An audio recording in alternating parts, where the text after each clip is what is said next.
My word is about humility, and strange that I'd be picked for that, but somehow it seems to fit. And the story I'm about to share is a little embarrassing, so please don't judge me.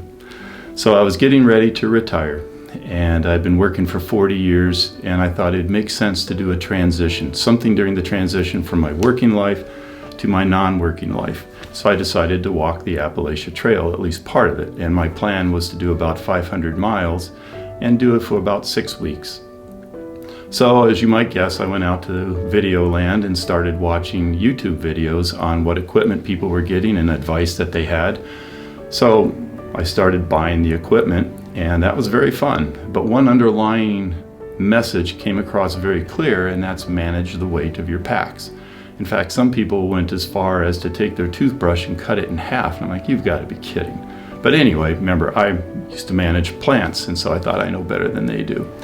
So anyway, equipment came in, I started walking, and I did about 75 miles with a full pack.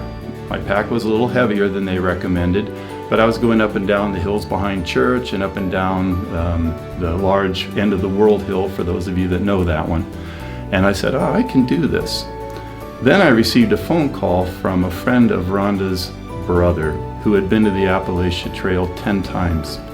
And he started asking me questions, and I was a little put out that he was asking me questions, but he was talking about the weight of my pack, and I told him how much it was, and it was dead silence on the end of the phone. And he goes, how about you come down here and I'll help you go through your pack. He said, that's too heavy. And I said, thank you, but basically no thank you.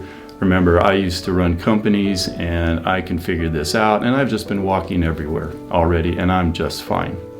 So the day comes, go out to West Virginia, Charlottesville. A friend of mine drives me to the beginning of where I was going to get on the trail.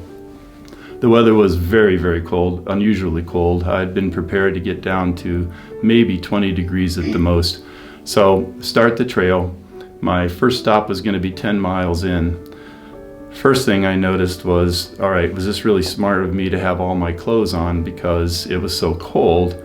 But that's all right. And I noticed very quickly that the trail was much steeper than any hill around here. And so what ended up happening was the ground was so cold that ice was coming out of the ground. There was leaves covering the ice. And so as I was walking, I was sliding and slipping. And it ended up happening that as I was walking downhill, my right knee started bothering me. As I walked uphill, my left knee started bothering me. So that was making a very fun trip. So what ended up happening was I ended up sweating through all my gear. So I was completely soaked. The wind was howling. The wind chill was going down and down. And I ended up making it finally to my first stop, which was going to be the stop for the night.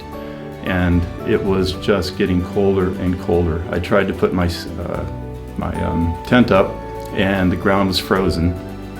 I had sweat through all my clothes. Everything I had was soaked because my pack was so heavy. My knees were throbbing, and all I could think about was, well, if I would have listened. And I sat in a little shelter which was open, so it wasn't much of a shelter, and I thought, all right, Lord, you just gave me the biggest dose of humble pie I have ever had.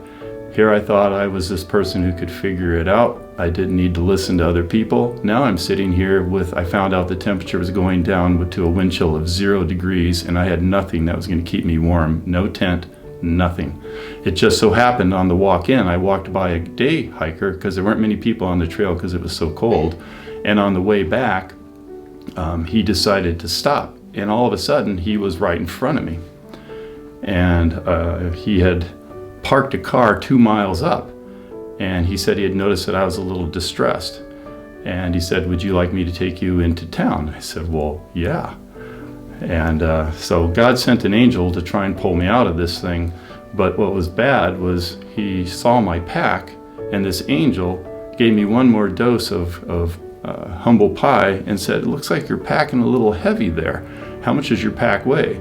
And I said what it was, and he said, nobody carries that much weight.